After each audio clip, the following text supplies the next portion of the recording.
I really don't think you're going to have fun playing this knowing that you just don't get a second level feature that matters. And waiting till 6 to do anything at all, and that thing you do is just a slight upgrade over what every other wizard could do, doesn't inspire confidence, especially knowing that 4 levels from then, you get nothing.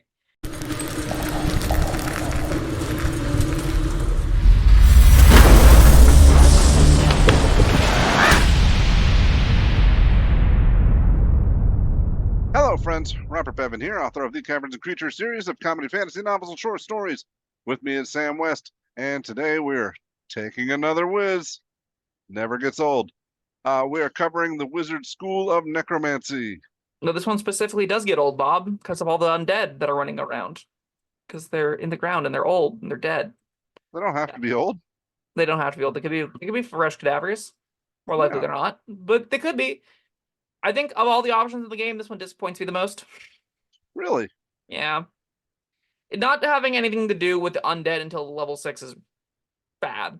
It's rough. You do not feel like you're a necromancer for the majority of the time you're playing most campaigns, and that's not acceptable, right? Yeah, I mean, level 6 isn't super high, but that's 3/4 of the way through the game or longer for most tables. That's true. Yeah. Okay, that's unfortunate. Yeah. If it hurts really bad here. Not the weight on these features I put a lot of weight into, and the options you get don't matter. So, we can just dive into it, and we'll touch on why I hate all these features. The reasons that I do. So we get Necromancy Savant at 2nd level. You can have the golden time to copy Necromancy spells in your spellbook. Snore, who cares? Doesn't matter. Never gets used. The other feature you get is Grim Harvest. At 2nd level, you gain the ability to reap life energy from creatures you kill with your spells. Once per turn, when you kill one or more creatures with a spell of 1st level or higher, you regain hit points equal to twice the spell's level. Or 3 times the spell's level if it's a Necromancy spell. You don't gain the benefit from killing undead or constructs. And you don't get multiple instances of it for killing multiple people, like with a fireball. One or more once per turn. So you're getting, for fireball, 3rd level fireball, you're getting back 6 hit points. Yeah. If you kill somebody. Accurate, yes. All right, but if you use a necromancy spell, you get 9 hit points.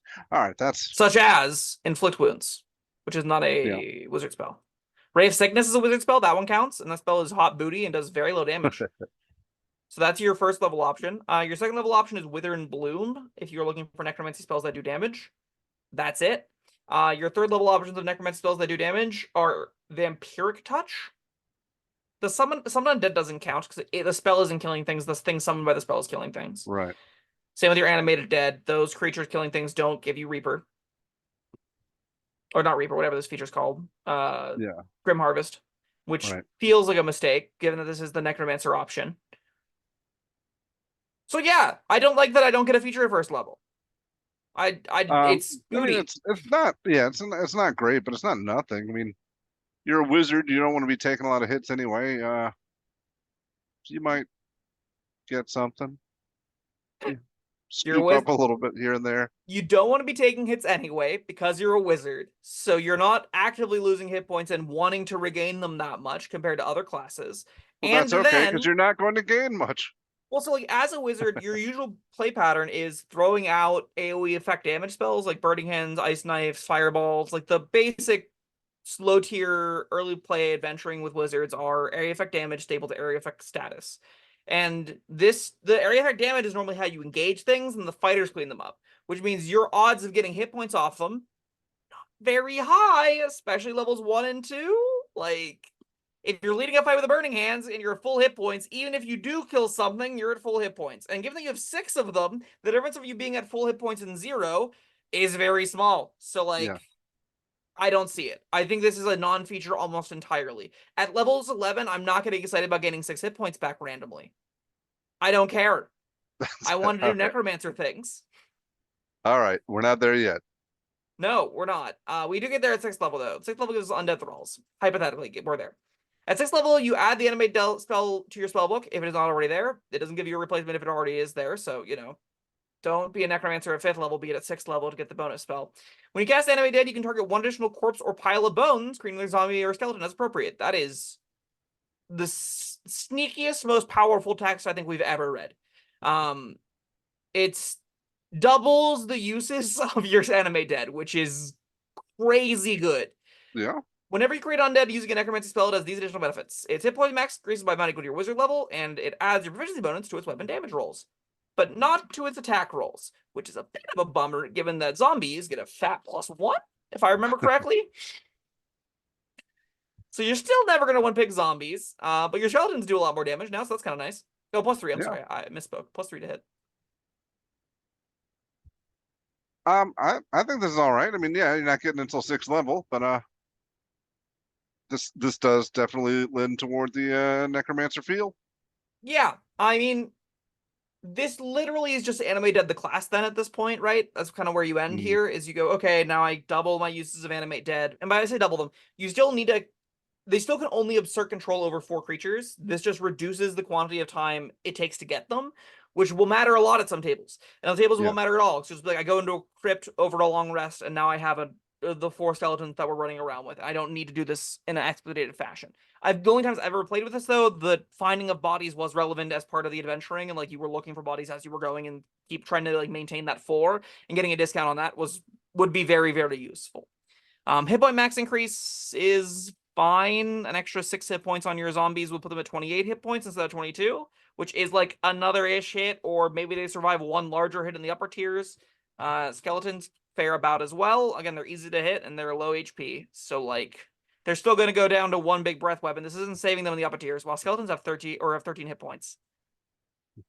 Adding 6 to 13 doesn't make them that much more robust, but hey, 50% improvement is definitely going to keep them alive against 1 extra attack sometimes, so that's nice.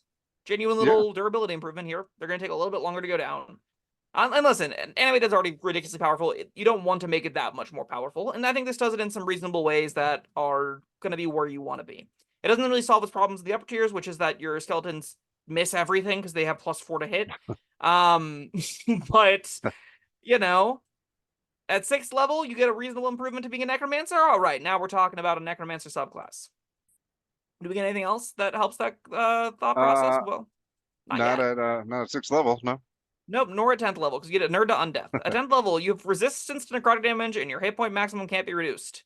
You've spent that's where the feature ends. The rest of this text is fluff. You have spent so much time dealing with undead and the forces that animate them that you become inured to some of their worst effects.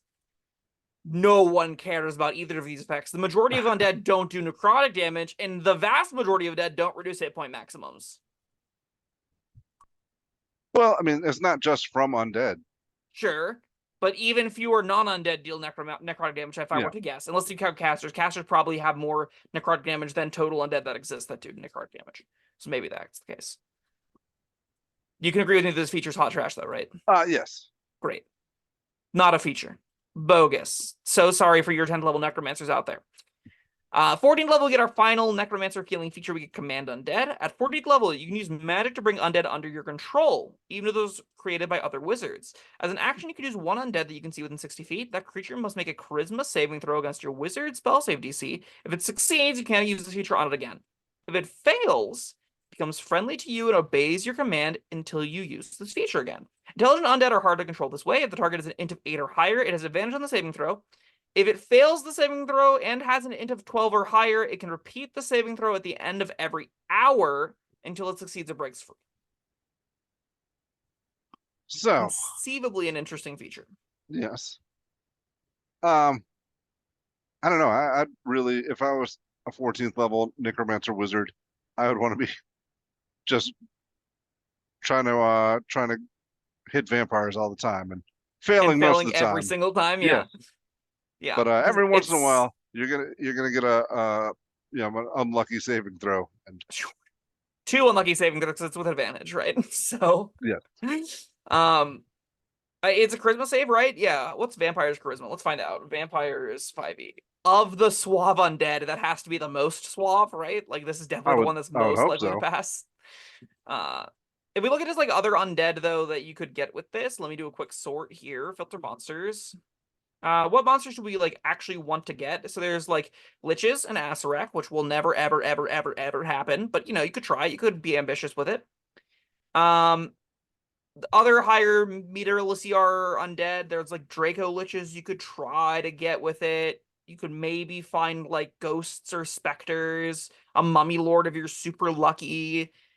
This feature is gonna very much be on the DM to decide what undead they want to give you, and a lot of them like some tables you just won't run into any, or if you do, you'll get it once, then it'll die, or it'll break eventually, and then you'll just be like, well, now what do I do? Right? Well, now you fireball it. Sure. For the record, What you should have done vampires before. have a +9 to charisma saving throws, so That's gonna be tough. that's gonna be tough. +9 with advantage. Let's do this thing. I think this feature looks a lot better than it is, just because the reality of finding specific undead that you care about gaining the service of feels pretty far-fetched to me, I think, most of the time. If you're fighting, like, they're either going to be upper tier monster undead that are villains, like the Liches, like the Draco Liches, those kinds of things, the Death Knights.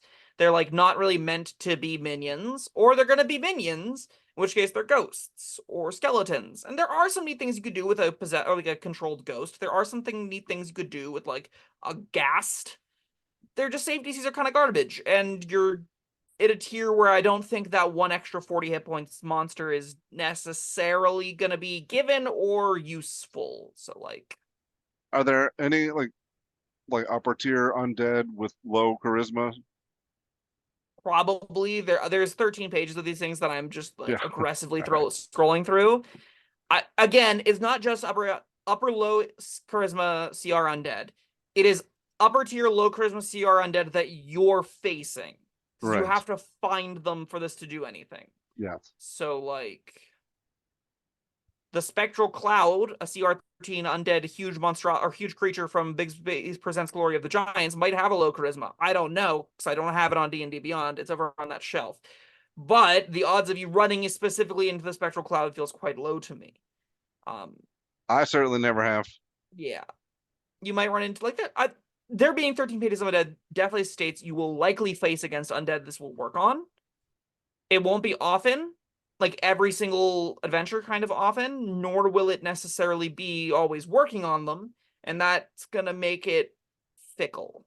It's definitely Well, I mean, cool, but it fickle. might if it depends on what kind of campaign your DM's running. If he's really into undead stuff, then you know, but typical Uh, campaigns probably yeah. not. If you were playing in my zombie apocalypse game, this would be honestly kind of fine, just because most of the monsters you're fighting against are large quantities of small CR monsters. Mhm. Um, you'll find larger undead for sure, but like less of them. Maybe we get like a T-Rex zombie. That'd be kind of sweet. The thing's got a low charisma and is enormous. I think your best bet's like trying to find a big, dumb, stupid corpse that someone reanimated as a brute, and then you're like, "That's my brute now. Get him." Um, I do like this thing lasts indefinitely until like it kind of encourages you to patch it up and keep it alive. There's some cool incentives behind it. It's probably a fun play Yeah. pattern to have. I have a really hard time playing 16 or 14 levels of this. Just a 6th level feature isn't enough for me. And not having a feature until 6th level, and all that 6th level feature does is take the thing that I was already wanting to do and makes it moderately better. Like it doesn't give me any new way to be a necromancer. I can be a necromancer as a spirits bard. I can be a necromancer as any other wizard and also get cool features, right? Like if I just play an enchanter, I get twin enchantment instead of this, and that's way more powerful, and I can also just do necromancy stuff by just learning animate tet. Sure, I miss out on Yeah. 13 hit points, but who cares? I have twin enchantment and other cool stuff. Yeah, you're right. I was optimistic looking into this before we started the video, and I thought, oh, the player's handbook did all right this time, but no, you've talked me way down on it. Yeah. I think if there was a passable second level feature, I'd give this a C. Not having a passable second level feature gives us a D, though. Like, I really don't think you're going to have fun playing this knowing that you just don't get a second level feature that matters. And waiting till 6 to do anything at all, and that thing you do is just a slight upgrade over what every other wizard could do, doesn't inspire confidence, especially knowing that 4 levels from then, you get nothing. So, like, D seems Yeah, fair to me, you got a right? big gulf up to 6th level, and then between 6 and 14. And then That's 14 is iffy, but cool. yeah. Ah, well, sorry, Necromancer. Yeah, I'm gonna agree with your D. Um, I guess that's that, huh? Anything else to Yeah, say? I want to love this option. I really do, but it's bogus. Hopefully, it gets a rework. If you've got a new copy of PHP from Gen Con, let us know in the comments. Does this thing have a rework, and is it better than this? God, I hope so. Given that they cut out like half the wizard subclasses, though, I don't even know if they reprinted this. So Yeah, you gotta you have to make this unique. Like for it to be a necromancy wizard, it has to be like the best necromancer in the game, and I don't think it is. it needs to start with an undead servant. It's literally that Yeah, simple. Give you a level 1 skeleton that you always get. That's how this thing gets to be the best necromancer in the game. Then it's super playable. If it fulfills the fantasy early, it gives you an empower a feature at 6th level, and then obviously you want a 10th level feature too. But like, desperate need of reworking. If they don't rework one, I'll make one for free. all right. You heard it here. All right, that was the School of Necromancy. Thank you, Sam, and thank you everyone for joining us. Let us know your thoughts down in the comment section below. Like, subscribe, and we will see you next time. Goodbye.